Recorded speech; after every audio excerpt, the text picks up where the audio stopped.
Welcome to Fit Pro Foundations, the podcast where you'll hear fitness professionals provide the ideas and the inspiration behind their success.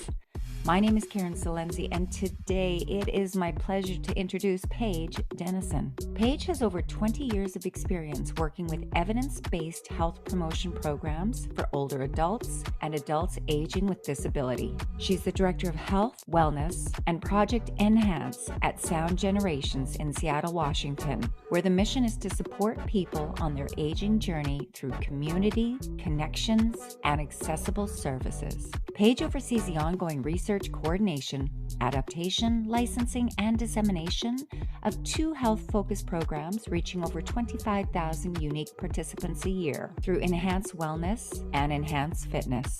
Paige also serves on the Exercise is Medicine Older Adult Advisory Committee for the American College of Sport Medicine, University of Washington Health Promotion Research Center Community Advisory Board, and is the recent past chair of the Evidence-Based Leadership Collaborative. Paige, welcome to the show. Thanks, Karen. I appreciate the opportunity to speak with you today. You're just providing such a great forum to learn about each other's work and what everybody's doing out there. Oh, absolutely. Now, before we launch into this, I'd love to take the opportunity to ask you to define for our listeners what exactly it means when we say words like evidence-based health promotion programs. Such a great place to level set as we get started, because I'm sure your audience is employing evidence-based best practice in all of their work. So evidence-based health promotion programs are programs that are backed by rigorous clinical research and provide documented health benefits for the populations they were developed for. So certainly they have strong evidence from research that is peer-reviewed. So they have published articles that are peer-reviewed. And there's measurable, tracked health outcomes for the participants. And then there's also program support. So there's real people at the end of a phone that you can pick up and get some support for how to replicate the program, how to get trained in the program. And all of this facilitates really concentrating resources on delivery of the program rather than reinventing the wheel on how to get a fall prevention program going, for instance. Paige, this is so powerful. And I don't know if individuals understand exactly how pivotal this is to ensure that the work that we're doing with any type of population is going to work over the long term. This is absolutely the foundation of what we're talking about today.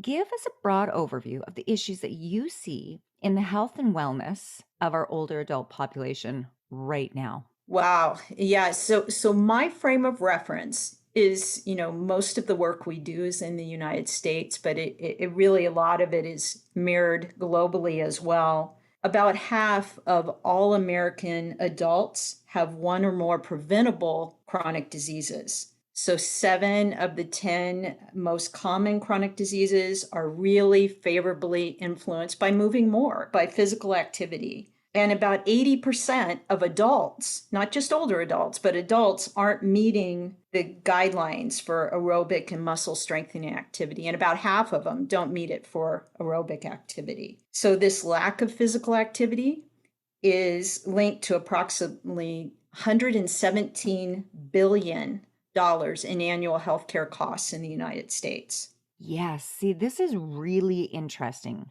Because I recently had a podcast interview with a guest who I would call your counterpart, but here in Canada. And it's a similar situation. And the numbers are just staggering, not only in the healthcare costs, but in the number of individuals that are not meeting those minimum requirements. Now, here in Canada, we use the 150 to 300 minutes of moderate to intense activity for cardiovascular health. Would you say that that's similar to the type of numbers that you're using as well when you're talking about these significant healthcare costs? Yes, absolutely. The same numbers. And those are backed up by, here in the United States, the Health and Human Services physical activity guidelines that The newest version was just released in 2018, but then they're also backed up by the 2020 World Health Organization guidelines for physical activity. Hmm. So would you say that there are any countries that are getting it right, Paige? And if so, is there anything that we can learn from them? Unfortunately, the inactivity is a growing global problem, and it's a major health concern across the globe. It's the fourth leading risk factor for global mortality, and really a major contributing factor for disability and poor health outcomes worldwide. But the good news in that is that the scientific research continues to grow, and that physical activity is linked to even more positive health outcomes than we previously thought. And I know what I've really appreciated globally is that the messaging is so aligned among the countries around small actions leading to measurable health outcome improvement, really by focusing on moving more, kind of simplifying our messages around that. I would love for you to give us an example of what you mean by simplifying that message. Well, a lot of times, there's campaigns that have simple messaging that works for maybe today's attention span, where social media and other things have more sound bites.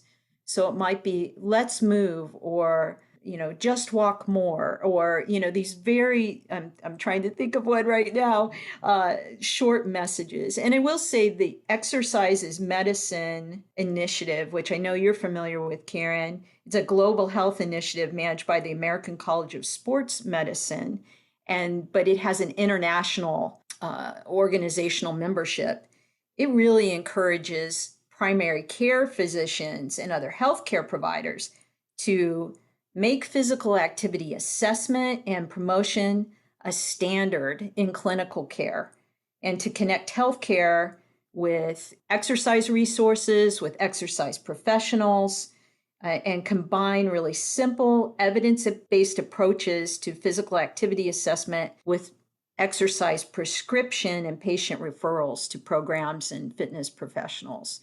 So it may look like referring someone to a walking group, referring someone to here in the States at least, a YMCA that may have a program to get them started on moving more and just kind of reducing those barriers to exercise. Here in Canada, we've got a program called Prescription to Get Active, where an individual can see one of their allied health professionals and do a bit of an overview or medical interview so that they can see what type of activity or exercise that they're getting on a weekly or a daily basis. And in the event that they're not meeting those minimum requirements, that individual is able to obtain a written prescription for a limited membership at any one of the participating partner facilities. It could be something like low cost, no cost, as you mentioned, like a walking group or volleyball or some type of activity that is community based. Or these individuals could attend a gym or a facility, an aquatic center. Do you have that happening in the US right now? And do you think that in describing the program that exists, it would give fitness instructors or fitness professionals an opportunity to create some type of a business-based platform that could work for them to find additional business opportunities? Sort of, or it depends. How's that for a really technical answer? We do not have single payer healthcare here in the States, but we do have insurance often covers, maybe a Medicare Advantage plan, for instance, would cover for people 65 and older certain types of activities or programs. It is capitated, so there's a limited amount of funding for that. And of course, not everybody has insurance. I shouldn't say of course, but of course, here in the United States, not everyone has insurance, because it's really a system. And I think this is what the prescription program, I listened to that guest, and it was really informative. So one way this may look is a primary care provider or a healthcare provider refers their orthopedic patients, right? Typical in older adults, maybe having a knee surgery. So let's really think about that patient. to a YMCA for physical health, movement, just doing what they can do without pain prior to surgery. So they're kind of getting started so that they can bounce back from surgery better. And then the Y may not only work with that patient to address their immediate needs, but also address other social determinants of health so they're given the best chances for full recovery. So it could be that they also arrange for meals to be delivered to that person's home when they complete their surgery and are released from the hospital because they don't have anybody else in their home, because we know nutrition is an important piece of the health puzzle, right? It may include, let's say they have diabetes. It may include enrolling them in a diabetes program. And then it also may include, when they're done with their physical therapy post-surgery, because that's going to be really limited as far as how much insurance will cover, enrolling them in a program like our EnhanceFitness program to address their needs post-surgical physical therapy. And they can be in a group-based exercise class for older adults where they're not only continuing their physical rehabilitation, but they're also, engaging, interacting with others. They're making new friends. They're getting, really back in the swim of things, if you will. And, we've seen this happen time and time again where people start getting their A1C in a good range. They are losing weight and they're moving more and they have more social connections, and they're out there in the world and taking charge of their health. So that's kind of that ideal model of taking the healthcare provider piece of clinical care and then the health that happens by having the fitness professionals and the health coaches part of the healthcare team for the participant. Does that make sense? It absolutely does. And in fact, it highlights exactly the opposite with what we saw happening during COVID, when individuals couldn't have that community connection. And we saw it not only with participants, but also with fitness professionals themselves. And I know that I experienced a bit of this because I was missing the communities so badly. And we all tried to do different programs where we could continue on, and whether that was outdoor or if it was a virtual based fitness class. But when you're lacking that actual face to face contact or just that ability to interact naturally and normally with an individual, i.e., without the mask, it just feels different for people. And it can throw people off of their game and erode at their motivation. And once people are thrown out of that motivational cycle, we quite often see a quick spiral down. And I would suspect that with older adults, we would have seen this quite a bit because they are potentially more isolated than the younger adults who have children or who are still continuing to work and have that ongoing interaction with individuals. Would you say that older adults are considered people with disabilities within the scope of work that you do? No, they're a very varied group, right? So you have some older, it's such a wide span for, I'll say in my past, I've worked with, let's say, kindergarten through eighth graders, right? In physical activity, in physical education and curriculum. And we would never think of doing the same thing with a kindergartner that we're doing with a seventh grader developmentally. And here with older adults, we're really looking, let's say, at people 50 years old to people over 100. It's a huge, diverse health span, certainly. That diversity means that some older adults run 5Ks and others are going to struggle to walk a few blocks. But most, not all, have one or more chronic conditions such as type 2 diabetes or cardiovascular disease. Osteoarthritis is very common, and cancer, but it's always going to differ in type and severity. But physical activity helps all of it, right? So, and this is the least physically active age group for a number of reasons. So it really does make a big difference. I will say, however, that we talk about working with people aging with disability. And those can often be people that are much younger, but some of the programs that we have, the health promotion programs, like a fall prevention program, for example, might work very, very well for someone that had onset of a disability at age 35 or 40, but has no idea about these programs that are siloed over here being really targeted to or marketed to or talked about with only older adults. In the US, there's 61 million adults that live with disability, and about a third of them have the onset before age 40. And it's a very different mindset to work with someone who younger and aging with disability versus someone who starts to maybe have disability and lower mobility in their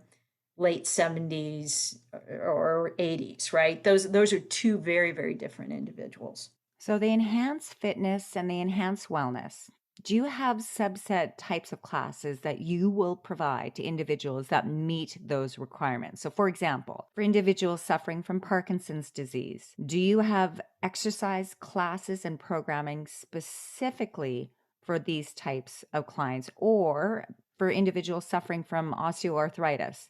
Tell us a little bit more about those specific programs. Yeah, no, I'm really happy to. And that is a great question. There are certainly disease specific programs out there, but Enhanced Fitness is the largest physical activity focused evidence based program.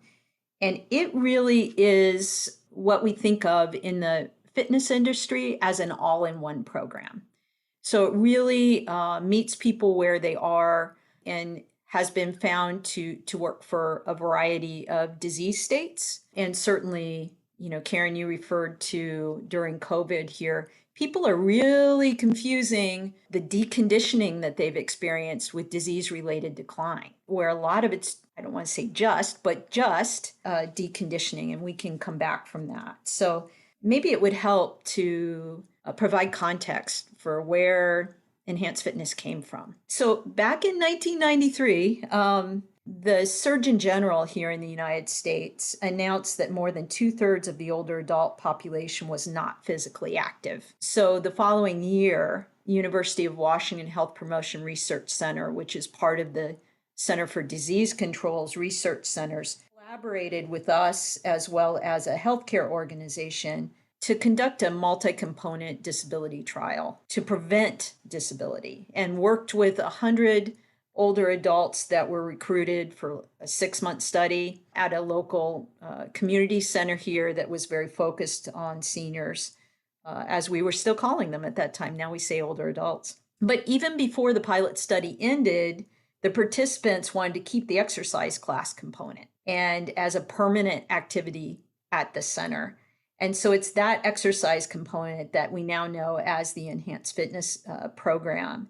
And it was really interesting from the very earliest stages. You talked a little bit about the mental health aspect, Karen. I really appreciated that because we saw 52% improvement in depression symptoms in 16 weeks. And we continue to see, that replicated to this day, as well as a 35% improvement in physical function and 13% improvement in social function. So even back in the 90s, we were looking at this social activation piece and connection and isolation because that's always been such an issue with older adults. So Enhanced Fitness is specifically designed for older adults.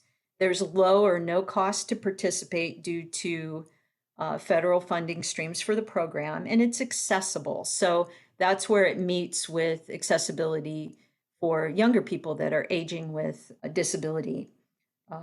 It's offered by licensed providers. The YMCA has a national license for the program. It's in many YMCAs, but it's also in parks and recreation sites and in residential housing sites and faith communities and churches, places where older adults already are and feel comfortable. So It kind of transcends that barrier, if you will.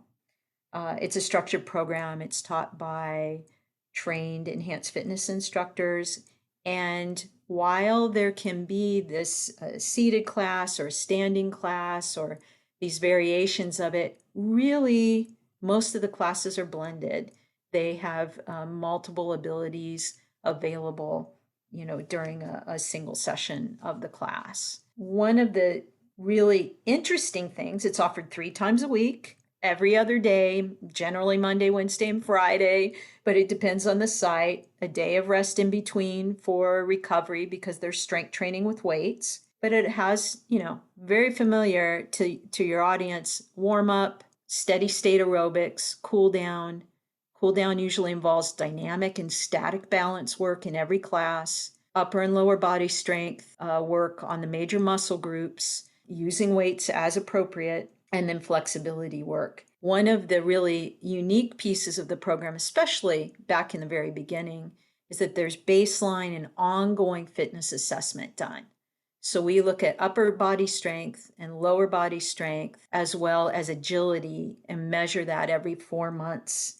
And it helps us evaluate the success of the program for the organizations and delivery, but really for the participant, right? We share that information with the participant, and it motivates them to continue to be physically active, because it's not just about being physically active in the class, it's about being physically active in their life. So this is where we're talking about that, using those evidence-based programs in order to assist our individuals with their fitness journey. So it's not only about getting those baseline numbers, but continuing to test them. And I think that this is so incredibly important and something that is really missing in the industry as a whole when it comes to a lot of the different group-based exercise classes. Not so much when it comes to one-on-one or small group training, but when we're working with these large groups of individuals attending fitness classes, we don't always have a way to measure it, track it, and then improve it. That's often left to the individuals attending the classes themselves. And I believe that once you can measure it, you can change it. So I really love the fact that this is a cornerstone of your programming. I do something very similar in a number of my classes, and I find that I will have people that decide to skip testing day. Do you find that this is an issue with your in-house programming? We used to. Certainly, I taught this program actually for 17 years. So I feel, yeah, we certainly used to see that. People would say, I just want my class. I don't want to do this piece. But, we've really seen that change.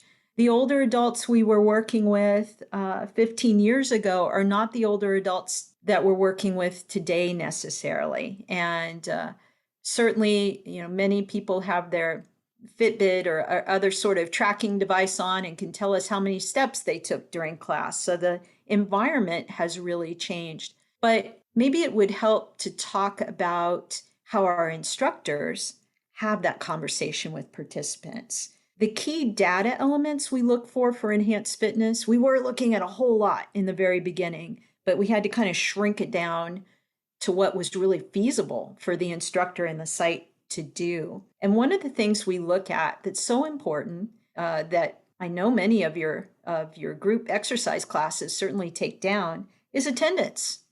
We look at it session level, by participant, by month, and this tells us the dose of exercise people are getting. We know what the content is because there's trained protocols for what exercises are being done during class, but how much of it are they getting? And how long have they participated? So this allows us to have a consistency, the importance of consistency, conversation with participants. We also look at, are they improving as a result of their participation?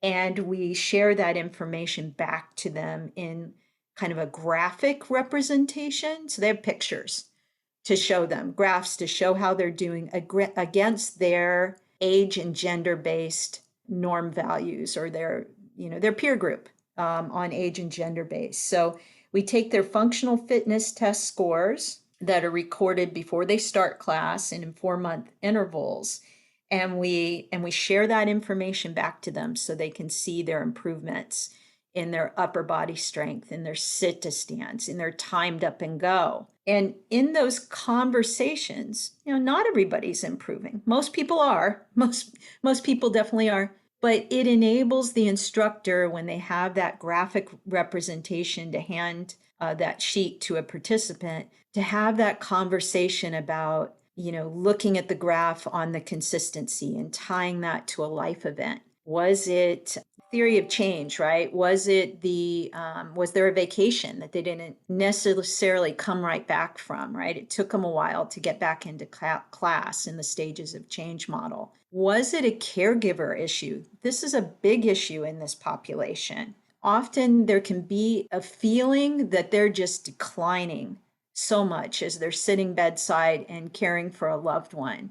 And if we can even tease out a little hopeful nugget of information that yes, maybe they've lost some leg strength and they need to work on their balance, but look at that upper body strength as you've been helping lift that participant, helping that participant in other ways. You really have held on to your arm strength. I mean, just having those conversations in this group with our participants has been very encouraging. Yes, this behavioral coaching that's occurring with all of your clients is so very important. And the fact that you're measuring it at least every 4 months to see those increases in strength. Now, are you also doing any type of measurement for cardiovascular improvements? That's such a great question. It really gets to the heart of recently. We're not doing that in an ongoing way, other than there's certainly intensity. It's usually the talk test that we use in class.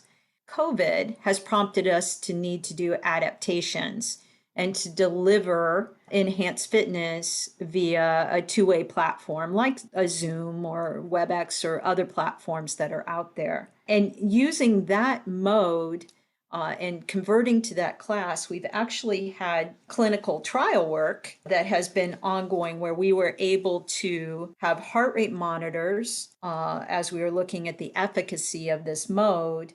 We used both the rate of perceived exertion test and heart rate monitors, specifically looking at cardiovascular, but also looking at the strength training. Strength training is so important in this group that they have an appropriately intense strength work. And really seeing the heart rate at 60 to 64%. So the moderate intensity that we would expect to see in the class for an enhanced fitness class, we are seeing in the remote models as well. And of course, when I guess I should have said, why are we looking at rate of perceived exertion sometimes and heart rate monitors other times?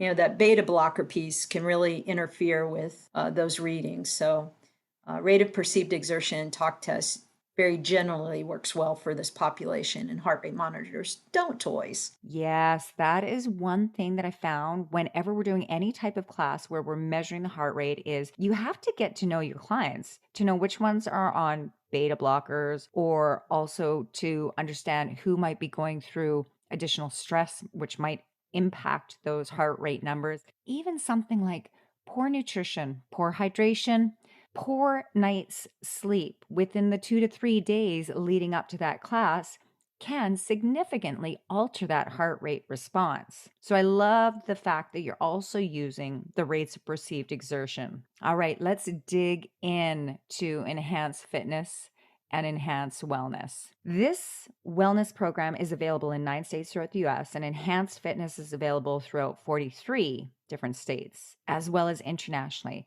Tell me, how could individuals become Enhance instructors? Great question. I love this question, as you might think. So our website provides a lot of information, and I know that will be available probably in the program notes, but it's projectenhance.org.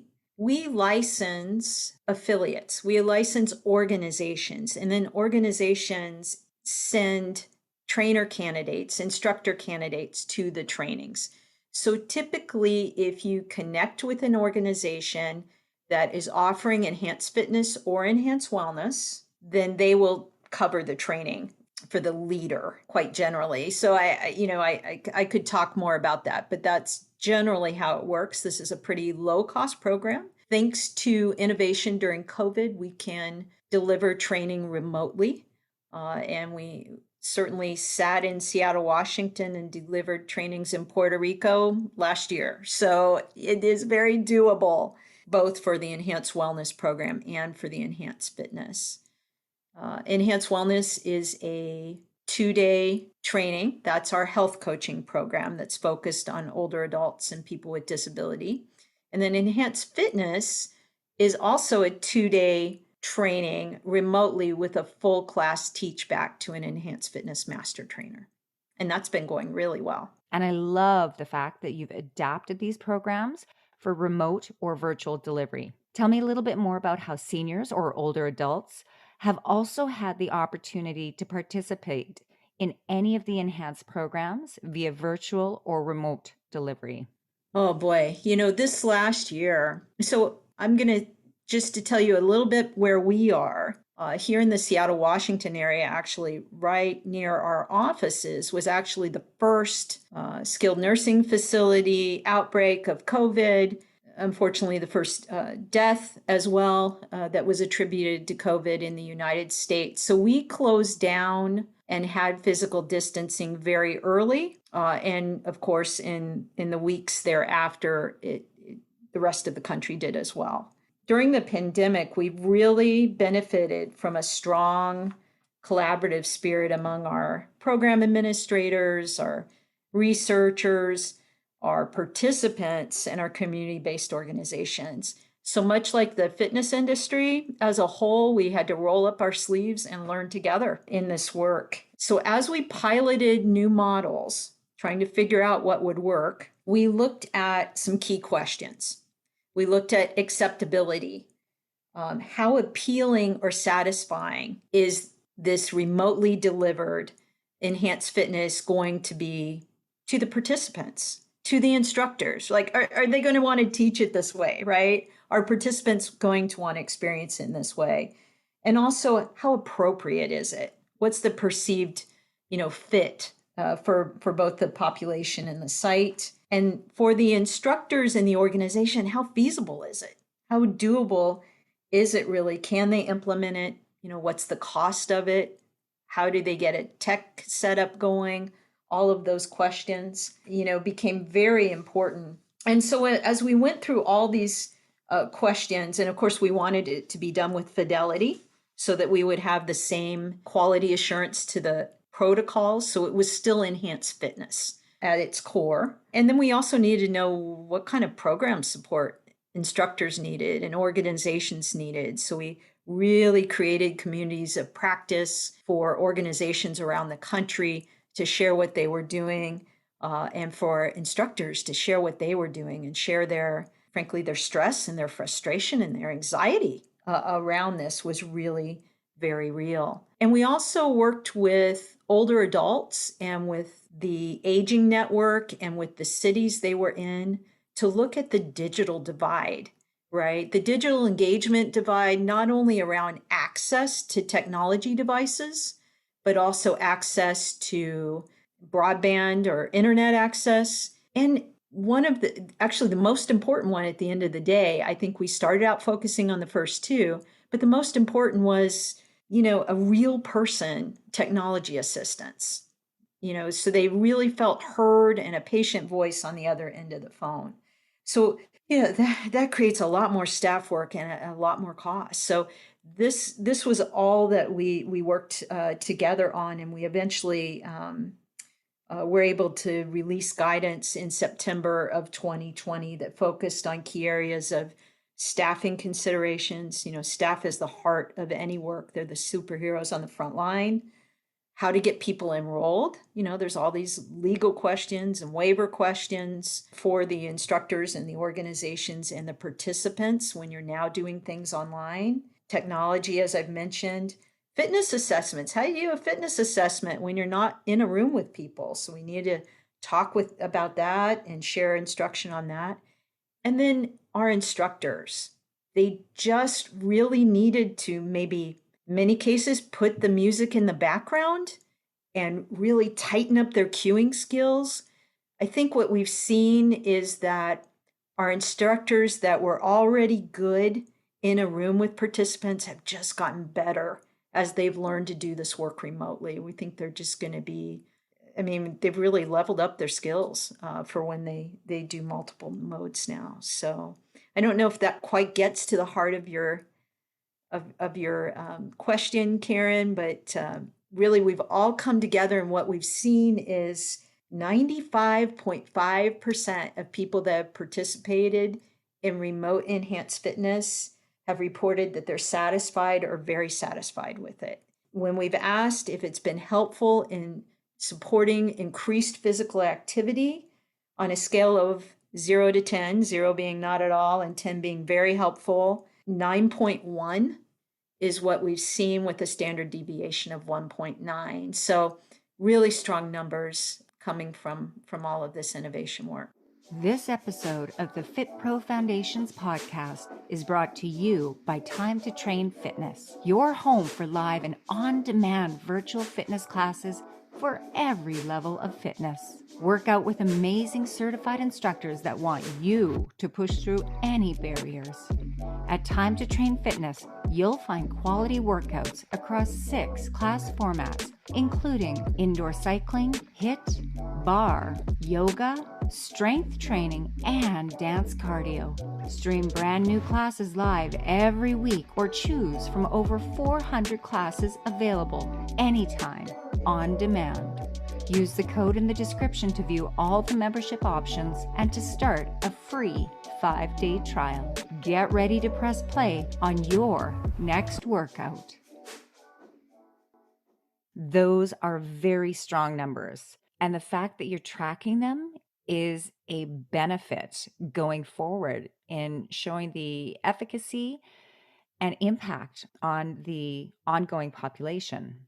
And I can say, as you were talking about all of those issues that were popping up, Paige, I was giggling a little bit in the back here because I have experienced so much of what you've talked about.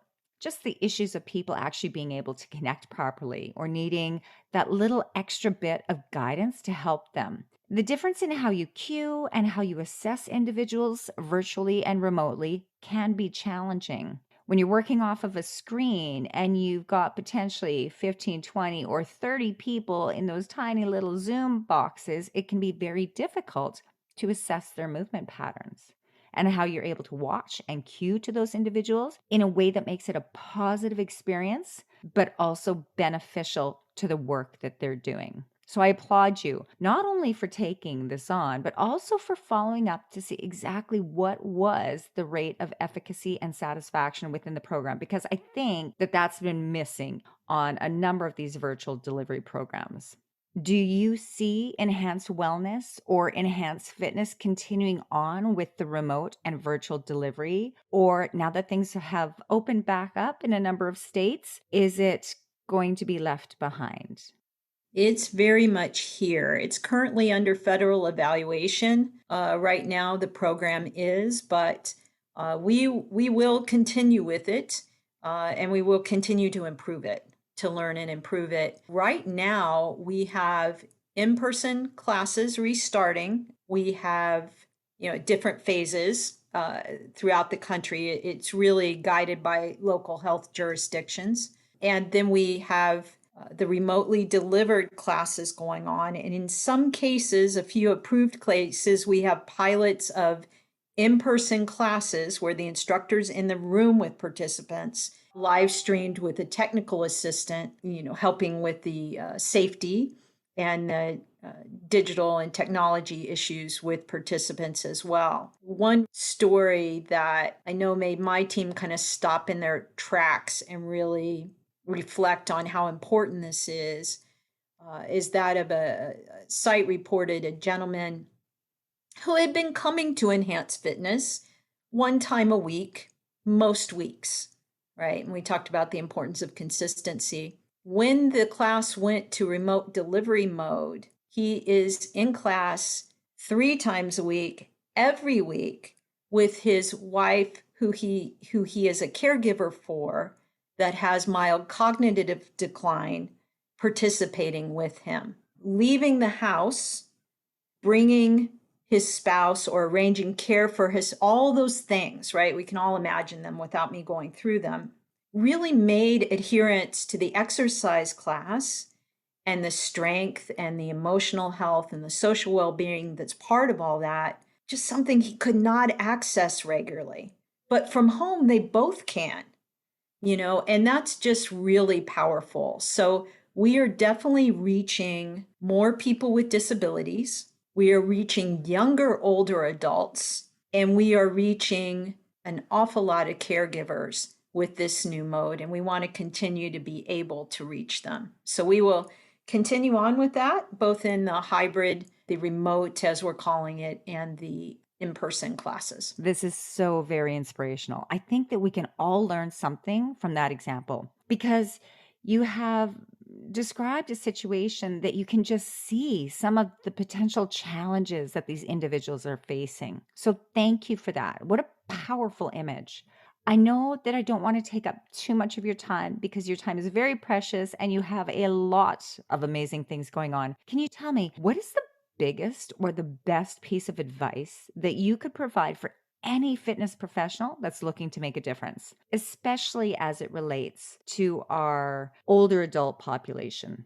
Oh, I really think beginner's mind, right? We have so much knowledge, but we need to meet people where they are and not judge or assume that we know what's best for them. So, really having that beginner's mind, listening, actively listening to our participants about what they need and meeting them where they are to progress their strength and their work and their progress together to improve their strength and their fitness overall. So I would really encourage fitness professionals to work with this population. So many times people think of older adults as it's kind of an exercise light sort of class. And that's really an ageist view that we need to walk away from.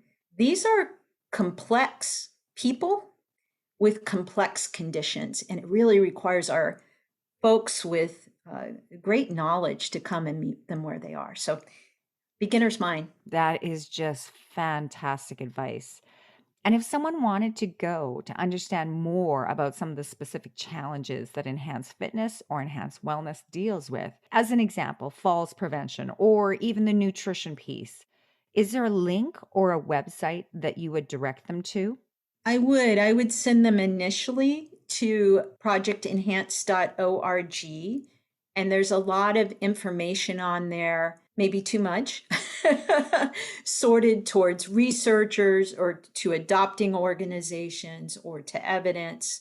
So there's a lot of good information there as a starting point, and we are very happy if you click on that contact us button to get you to the information you need, whether it's about our programs or others. Thank you so much for that. And we are going to include that in the show notes as well.